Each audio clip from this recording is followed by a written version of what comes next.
Ito na yung withdrawal natin guys. Yan na siya.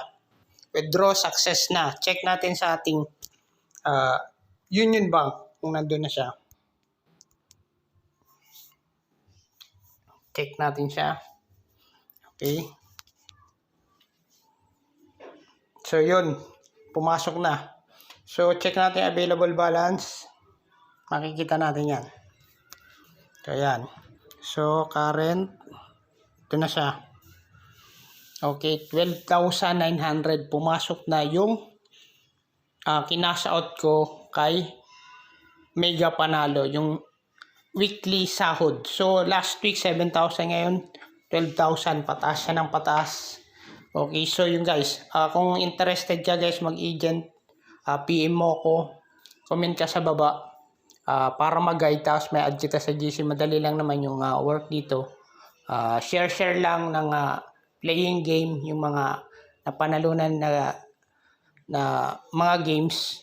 Pwede mo share sa Facebook. Okay, so kahit anong kung saan mo gusto siya i-share. Okay, sa mga gusto maglaro, yun lang. That's all. Thanks for watching. Hello guys, good afternoon. Welcome back again dito sa video ko guys. Guys, ito na yung sweldo ko kay Mega Panalo. So ito yung weekly sahod. So ngayon, sumeldo ko ng 12,900. Pang isang buwan ko na kay Mega Panalo. Dati 4,000 lang. 7,000 weekly. Ngayon, umabot na siya ng 12,900. Pakita ko sa inyo guys. Yan. So yan na yung sweldo ko. So withdraw natin yan guys yan. Papakita ko sa inyo mamaya yung proof. Okay, so check natin yung dividend guys. Yan.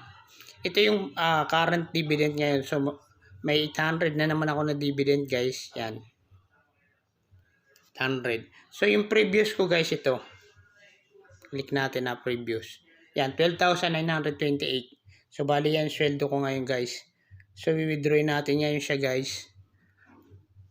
Okay, so withdraw. So meron akong GCash, Paymaya, pati Union Bank. Withdrawing ko siya using Union Bank. 12,900 guys.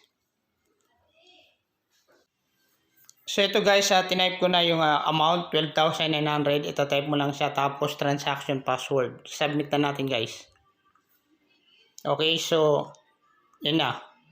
Sa card Union Bank, nidraw ko siya sa Union Bank. Tingnan natin sa withdraw record. Okay yan. So processing, withdraw number, processing siya. Maya update ko kayo.